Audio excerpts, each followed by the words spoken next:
Hello and welcome to the programme. I'm Nima Abuwardi and you join us in the oldest Chinese restaurant in Dubai. Later in the programme we'll be looking at how Chinese products are gaining a foothold here in the Middle East. Also coming up in this week's programme. After the storm, how will Oman pay the massive repair bills?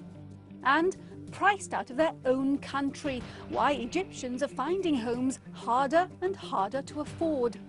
By the time we waited till we find something, it was already too late. Like, the inflation is crazy. Last week, Cyclone Gonu killed 70 people. It was the worst natural disaster to hit Oman since records began. Insurance firms are steeling themselves for claims worth $500 million. But it's thought that 2/3 of those hit were not insured and they'll face hard times ahead. From Oman, Jeremy Howell reports. Haram is one of the smartest districts of Muscat. Not that you'd notice that now. The high street is a muddy expanse of abandoned cars and floodwater being pumped out of buildings. Soaked stock has been dragged out of the shops for drying. One of the biggest shopping centres in Haram, indeed in the whole of Muscat, is the Al Raini complex. It was flooded to a depth of 8 metres, which destroyed merchandise and undermined the building's foundations. Our tenants who are in the basement lost everything. It's extremely flooded. On the ground floor, the issue is the same. The losses to us is the complex itself. It's one of the largest complexes. And the damage that has been done is really affecting the structure of the complex. It is an extreme damage that has happened due to the floods, due to the cyclone. And I think it's probably we're going to have to rebuild it again. This is Beach Road in Muscat, one of the worst affected areas of the city. High winds and waves have destroyed the road behind me and destroyed the bridge to the left of me. But the main damage to the city did not come from the sea or the high winds, but from torrents of rainwater coming down the mountains which lie behind Muscat. The parts of Muscat lying in river valleys which took the brunt of those floods looked similar to scenes in Lebanon last summer in the aftermath of bombing raids. Mangled buildings, overturned vehicles, ruined bridges, ripped up roads, and everywhere traffic jams. Cars seeking ways around closed-off routes got stuck in the floods. In the midst of all this, government agencies worked round the clock to restore essential services and rebuild routes so people could return to work. Most of the essential services have been restored. Now Muscat has about 95% of electricity is restored, waters as well. And we are working on providing the rest of the essential services to businesses and to individuals. And I think with regard to that part, I think we are making a very good and speedy progress. Things could have been worse. The government's greatest fear was damage to its oil industry, Oman's biggest earner. The export terminal at Mina Al Fahal pumps out 600,000 barrels of oil a day to tankers.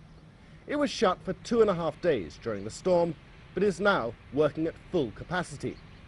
When we shut down the export, we asked the tankers to move out of the coastal area into the high seas as much as possible, because that would minimize the probability of leak of oil on the coast, which would have been an environmental incident of quite significant proportions. And since then, we are back full swing in export. In fact, we have exported already over 3 million barrels. The loss in revenue has been next to nothing. The real impact on Oman's economy is not lost oil earnings, but the massive damage done to homes, businesses and road systems.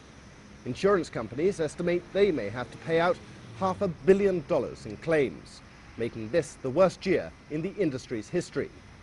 But heavier hit will be the many Omani families and businesses who failed to insure fully their property and possessions. About 2/3 of the people, they are not having adequate cover, or they are not having any cover at all, who are really hit or flooded by this cyclone. Of course, a lot of people, they don't have budget to build their home from their own pocket. Most of them, they took loans from the banks.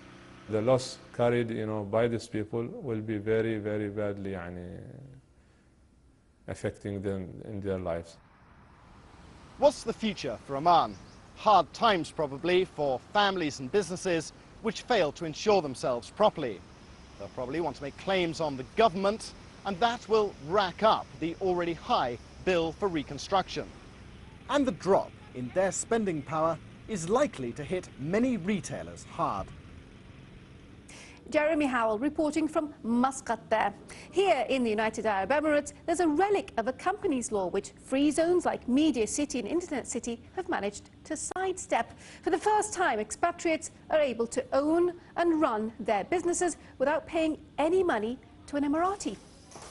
But thousands of foreigners with businesses based outside the free zones have to give a 51% stake in their business to a UAE national, and with it, a large annual sponsorship fee. This is one of the reasons why the World Bank, in last year's Doing Business report, ranked the Emirates 155th in the world for its friendliness to foreign investors. This week, however, the country's economy minister, Sheikh Lubna Al-Qasimi, said that the rules may, at last, change.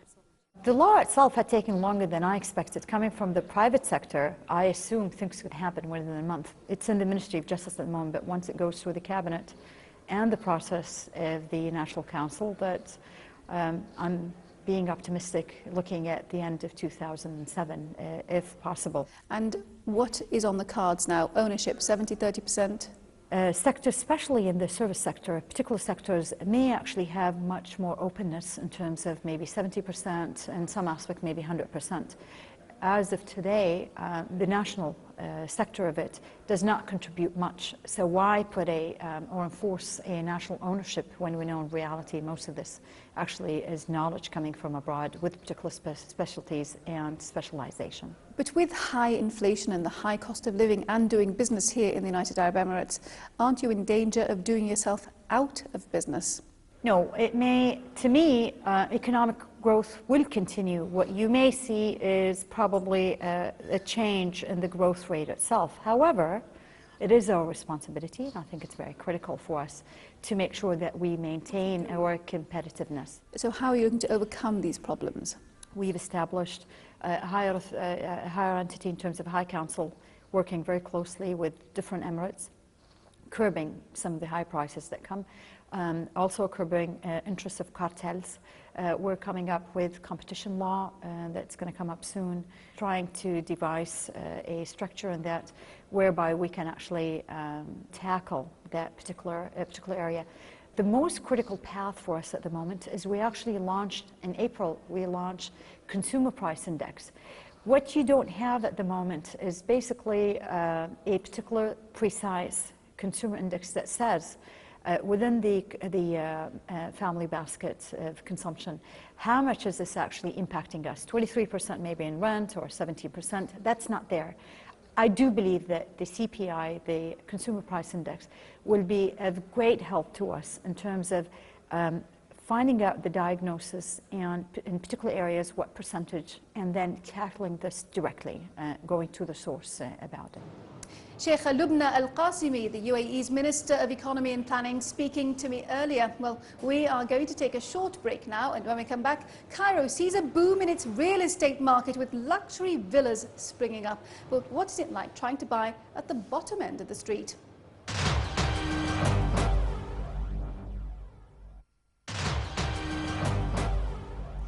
Welcome back to the programme. I'm Nima Abu-Warde. Trading is in Dubai's blood, and these days, with its newfound wealth and fame, it's establishing itself as a global player. It was reported recently that Dubai International Financial Centre had started talks to buy a controlling stake in the Swedish and Finnish stock market group OMX. Managers at DIFC will neither confirm nor deny that, but they have definitely bought stakes in such financial giants as Euronext, Standard Chartered Bank and Deutsche Bank. And DIFC have just issued a $1.25 billion sukuk or Islamic bond. It's rumoured they'll use this money for some spectacular international acquisition, perhaps of another stock market. I spoke to Managing Director of DIFC Investments, Bishr Barazi, and asked him why they were raising money in this way. A key sector of focus for the IFC is the Islamic finance industry. And we designed this issuance in a way that, it sets the standard.